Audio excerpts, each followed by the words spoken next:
¿Te acuerdas del vídeo de personajes odiados de animación de mi canal Todo un Geek? Si no lo has visto, corre a verlo porque en este vamos a subir varios escalones de intensidad. Porque unas cosas Twitter le tenga manía a Candace de Phineas y Ferb por ser pesada y otra muy distinta es lo que nos espera hoy. Hoy tenemos desde tíos que literalmente destruyen aldeas enteras por el bien mayor entre comillas, hasta gente que su único crimen es ser un salido de cuidado en clase. Por lo que en el vídeo de hoy vamos a ver a los personajes más odiados del anime. Dale like, suscríbete si no lo has hecho ya y vamos al lío porque la lista de hoy no tiene desperdicio. Antes de arrancar, un aviso rápido. Como en el vídeo de animación vamos a clasificar a cada personaje en una de tres categorías: odio injustificado, entiendo el odio ciertamente o lo entiendo perfectamente. Minoru Mineta de My Hero Academia. Empezamos con uno de los personajes más quemados de la última década de anime shonen, Minoru Mineta de My Hero Academia. Mineta forma parte de la clase 1A de la UA y su quirk pop-off le permite generar bolas pegajosas desde su cabeza que puede usar tanto para atrapar enemigos como para desplazarse. Sobre el papel es un personaje curioso, con un quirk un poco raro y hasta puede parecer creativo.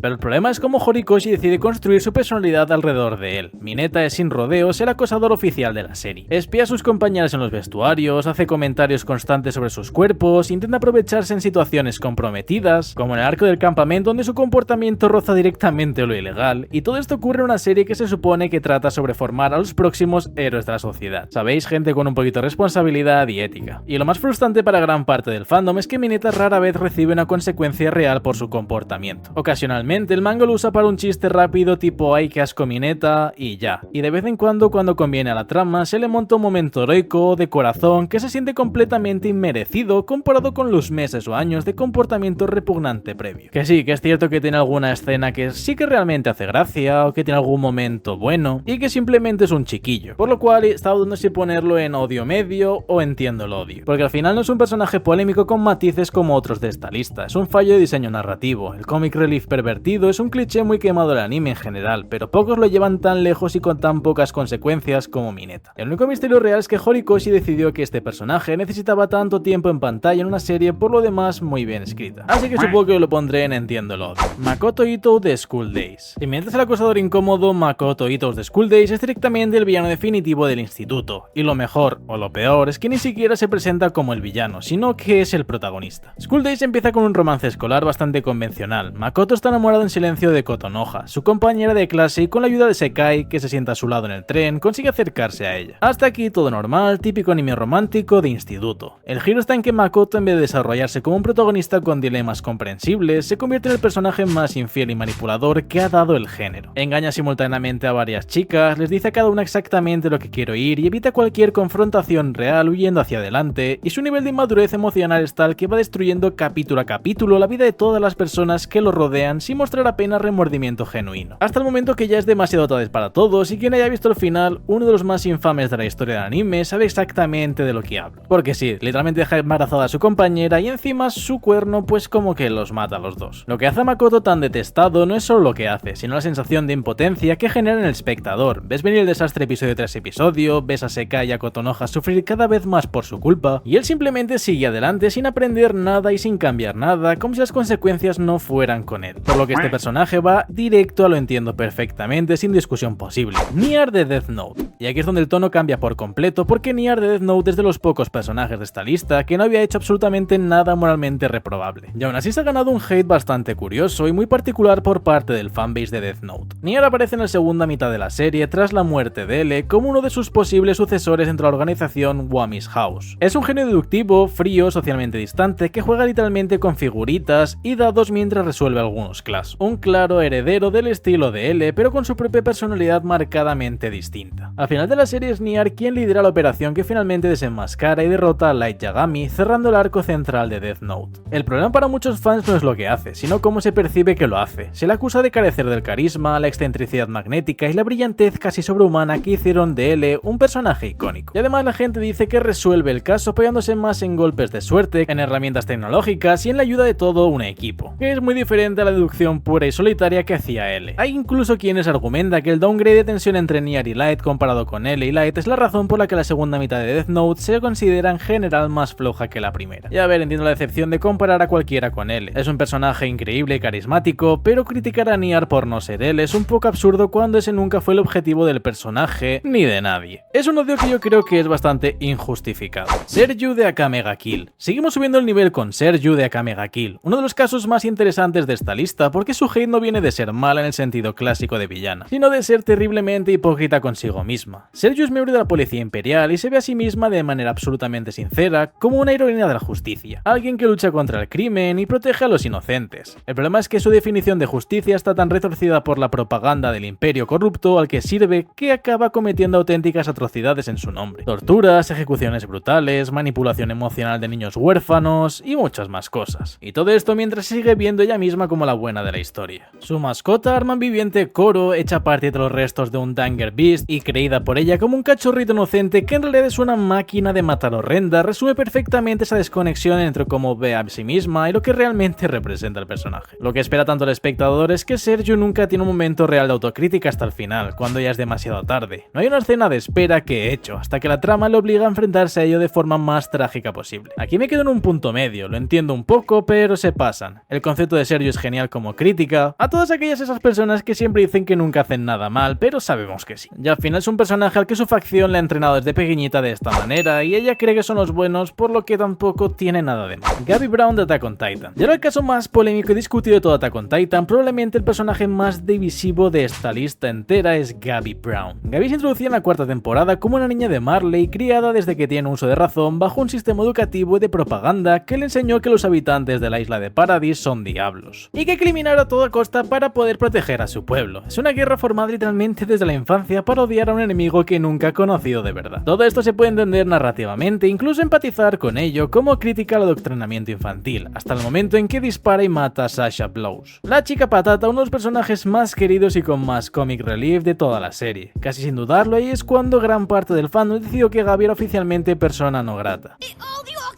Ya ver, entiendo perfectamente el dolor de perder a Sasha así de la nada, casi como un chiste cruel del destino a manos de una niña que además parece no arrepentirse en el momento inmediato. Pero el arco completo de Gaby, su crecimiento posterior, su cuestionamiento del sistema en el que creció y su redención progresiva está diseñado precisamente para incomodarte primero y hacerte reflexionar sobre el ciclo del odio y de la venganza, que es literalmente el tema central de toda la saga. Juzgarla únicamente por ese momento sin dejarle espacio al resto de su arco es en parte perderse el mensaje que Isayama estaba intentando construir con ella, por lo cual entiendo cierto odio, pero la gente se pasa. Ahora su Go Nobuyuki, Oberon de Sword Art Online. Y aquí el tono vuelve a subir de intensidad de forma brutal, porque hablamos de su Go Nobuyuki, conocido entre el juego de Alfheim Online como Oberon, uno de los villanos más unánime detestados del anime moderno sin discusión posible. Tras el final del incidente de Sao, Asuna queda atrapada en un estado de coma médico junto a otros jugadores supervivientes. Su Go, que trabaja para la empresa que rescató sus mentes, es en realidad quien controla el nuevo juego en el que las conciencias de estos jugadores han quedado atrapadas, y aprovecha su posición de poder absoluto sobre Asuna, indefensa, dependiente completamente de una máquina en el mundo real, para secuestrarla dentro del entorno habitual, mantenerla cautiva en un castillo contra su voluntad e intentar abusar no legalmente de ella, sabiendo que no puede hacer absolutamente nada para defenderse ni escapar. Aquí la verdad es que no hay ningún contexto que lo justifique, como en otros personajes de esta lista. Su Go no tiene una motivación trágica ni una ideología retorcida que explique sus actos. Es simplemente un depredador que utiliza su poder tecnológico y su posición para hacer daño a alguien completamente indefensa, disfrutando además abiertamente de esa posición de dominio. Es de los pocos personajes de esta lista donde ni siquiera hace falta profundizar en matices. Su única función narrativa en la historia es generar asco absoluto en el espectador y hacer que llegue cualquiera a partirle la cara lo antes posible, que cuando lo hace Kirito es bastante satisfactorio, por lo cual entiendo perfectamente el odio a este personaje. Malty es Mel Romac, también conocida como Beach de The Rising of the Shield Hero. Seguimos a otro personaje al que la propia comunidad ya ni siquiera se molesta en llamar por su nombre real, más conocida directamente entre los fans como Beach. Sí, es tan literal y directo como suena, hasta el punto de que ese apodo se ha vuelto casi más popular que su nombre real. Malty aparece al comienzo de la serie como la primera aliada de Naofumi tras convertirse en el héroe del escudo, uno de los 4 héroes convocados para salvar el reino. Pocos días después lo acusa públicamente y en falso de haber intentado abusar de ella, una mentira que destruye por completo la reputación de Naofumi ante todo el reino de Melromark. Lo convierte literalmente en un pare social y económico y le hace perder prácticamente cualquier apoyo o recurso en un mundo que ya lo trataba con una desconfianza por ser el héroe más débil. Y esto no es un hecho aislado. A lo largo de la serie, Malty sigue manipulando eventos, tergiversando pruebas y maniobrando políticamente contra Naofumi una y otra vez. Y siempre sin el más mínimo remordimiento, incluso cuando sus mentiras terminan afectando a gente completamente inocente que se ve arrastrada por las consecuencias. Y lo que hace su caso todavía más frustrante para los fans es que durante mucho tiempo en la trama apenas paga paga consecuencias reales por lo que hace. Sigue teniendo poder y sigue siendo protegida por ser princesa, y mientras Naofumi carga con el peso social de una mentira que ella misma inventó. No es un personaje con trasfondo trágico que explique o justifique mínimamente su comportamiento, por lo cual entiendo perfectamente que esté odiado. Rachel de Tower of God. En la misma línea de manipulación fría y calculadora tenemos a Rachel de Tower of God, probablemente responsable de una de las traiciones más comentados y discutidos del anime de los últimos años. Van el protagonista entra en la torre, un mundo entero desconocido, peligroso, regido por reglas que no comprende, únicamente porque Rachel, su única amiga desde la infancia, desapareció en su interior. Él literalmente lo arriesga todo, su vida, su seguridad, el único mundo que conocía, para volver a encontrarla, y a cambio de ese sacrificio absoluto recibe manipulación constante, mentiras repetidas y finalmente una traición que llega a niveles bastante crueles teniendo en cuenta exactamente lo que él sacrificó por ella desde el principio de la historia. Lo que más indigna a los fans no es solo el hecho de la traición en sí, que ya sería suficiente, sino la total falta de empatía con la que Rachel la ejecuta. Por lo cual aquí también entiendo perfectamente el odio y se merecería mucho más. Spandam de One Piece. Cambiamos ligeramente de registro con Spandam de One Piece, que se gana su puesto en esta lista no por ser un genio del mal ni una amenaza física real, sino por ser prácticamente todo lo contrario. Ser un cobarde abusivo que solo es peligroso gracias al poder institucional que ostenta. Spandam es el líder del Cyberpol durante el arco de Enies Lobby y utiliza esa posición de autoridad absoluta para tratar a Nico Robin de la forma más vil posible. La humilla constantemente, la subestima y la trata como un simple objeto o trofeo de guerra en lugar de como una persona, sabiendo perfectamente que ella no tiene manera de defenderse en ese momento de la historia. Y en cuanto la situación se pone realmente seria, cuando Luffy y el resto de la tripulación llegan dispuestos a todo por rescatar a Robin, Spandam se revela como el cobarde absoluto que es, escondiéndose, intentando huir e incluso utilizando artimañas rastreras, con tal de salvar su propio pellejo. Lo que hace a Spandam tan odioso es precisamente esa combinación de crueldad hacia quien no puede defenderse, sumada a esa cobardía patética en cuanto se enfrenta a alguien de verdadero poder. Es el típico villano diseñado para que odies cada segundo que pasa en pantalla, por lo cual entiendo perfectamente el odio hacia este personaje. Shinji Matou de Fate Stay Night, y este es uno de los personajes más unánimemente odiados de todo el fandom de Fate, sin apenas debate interno entre los propios seguidores de la franquicia Shinji Matou. Shinji es el hermano adoptivo de Sakura, la heroína de una de las rutas principales de Fate Stay Night, y desde el primer momento se presenta como un arrogante hasta lo insufrible. Se cree con derecho a todo por ser el cabeza de la familia Matou, desprecia constantemente a quienes consideran inferiores a él y esconde tras esa fachada de superioridad una cobardía absoluta que se hace evidente en cuanto se enfrenta a cualquier peligro real. Pero lo que realmente lo convierte en uno de los personajes más odiados de la franquicia es su relación con Sakura. Es físicamente abusivo con ella de forma sistemática, aprovechándose de su posición de poder dentro de la familia y del sufrimiento que ella ya arrastra en secreto, sin mostrar jamás el más mínimo indicio de remordimiento. A diferencia de otros personajes de esta lista, a Shinji cuesta muchísimo encontrar una sola cualidad redimible, un momento de complejidad genuina o siquiera una motivación mediantemente comprensible que suavice el rechazo hacia él, por lo que entendemos que simplemente es desagradable de principio a fin. Y lo curioso es que dentro del fandom de Fate, Shinji se ha convertido casi en un meme recurrente por lo unánime que es el odio hacia él, por lo cual entiendo perfectamente el odio.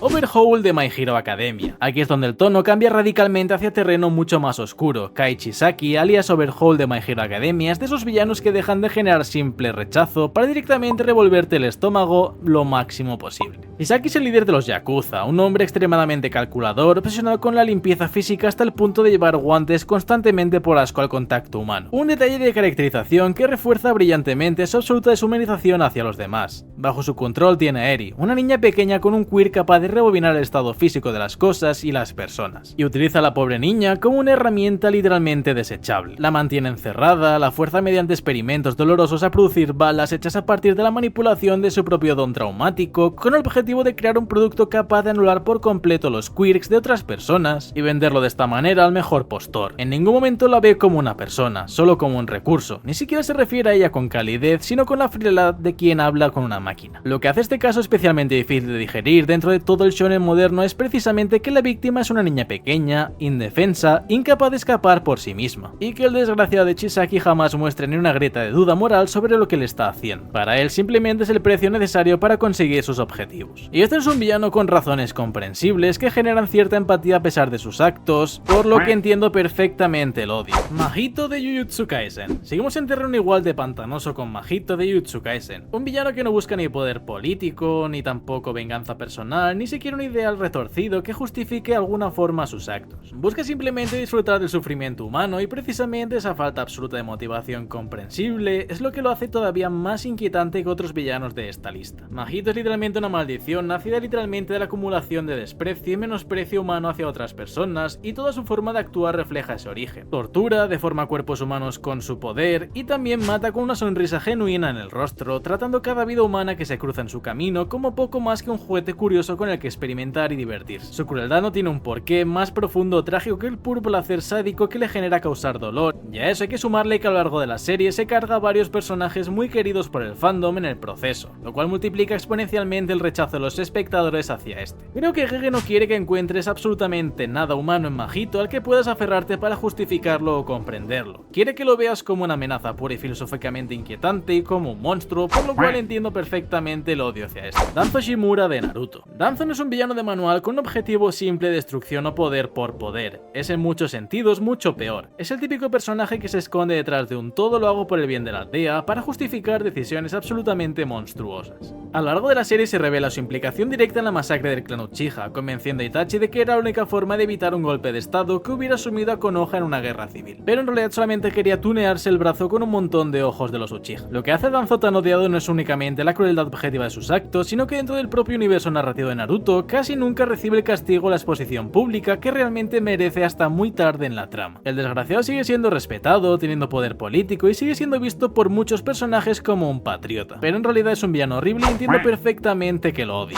Griffith de Berserk, y aquí probablemente nos encontramos que es el villano más infame de toda la historia del manga y el anime. Griffith es el líder carismático de la banda de Halcón, un mercenario brillante en el campo de batalla que sueña con tener su propio reino algún día. Cuando ese sueño se ve en riesgo de desmoronarse por completo tras una serie de desgracias personales, Griffith activa el Behelit que este posee y desencadenando el Eclipse, que es un ritual que sacrifica literalmente a toda la banda de Halcón, cada persona que alguna vez confió en él, que luchó a su lado, que lo consideraba su líder y su amigo, para renacer como Femto, uno de los 5 miembros del dios de la mano, y así alcanzar finalmente su ambición personal. No hay atenuantes posibles para lo que hace, esa ambición pura llevada al extremo más deshumanizado y calculado e inimaginable, sacrificando sin un ápice de duda quienes lo querían y lo habían seguido durante años. Y diría que es de los pocos casos en esta lista que entenderlo perfectamente se queda incluso corto para expresar la magnitud del rechazo que genera. El eclipse no es una traición más, es probablemente uno de los momentos más traumáticos y mejor construidos de toda la historia del manga, y el odio hacia Griffith transciende con creces el propio fandom de Berserk. Así que odio más que merecido. Joe Tucker de Fullmetal Alchemist Brotherhood. Y cerramos la lista con el que para gran parte de la comunidad es el personaje más odiado de todo el anime sin discusión posible. Tucker es un alquimista que años atrás logró crear una quimera capaz de hablar, un logro que le valió su licencia de alquimista estatal. Lo que Edward y Alphonse no saben al principio es el precio real de ese logro. Para hacerlo, Tucker utilizó a su propia esposa como material de fusión y cuando el gobierno le exige repetir el resultado o perder su licencia, Tucker desesperado utiliza a su propia hija Nina y al perro de la familia para fusionarlos en una nueva quimera experimental. Y repito que es su propia hija. Una niña pequeña que confiaba ciegamente en su padre, que jugaba felizmente con Ed y Alphonse sin sospechar absolutamente nada de lo que se avecinaba, convertida en poco más que un experimento fallido por la desesperación y el egoísmo de su propio progenitor. No hay ambición grandiosa detrás de sus actos ni un plan maestro que lo explique, como se ocurre con otros villanos de esta lista. Solo veo cobardía y egoísmo puro camuflados bajo la excusa de la necesidad y la presión del sistema. Así que si yo dijese que este personaje no lo odio, nadie me creería, porque obviamente es el personaje más odiado del mundo.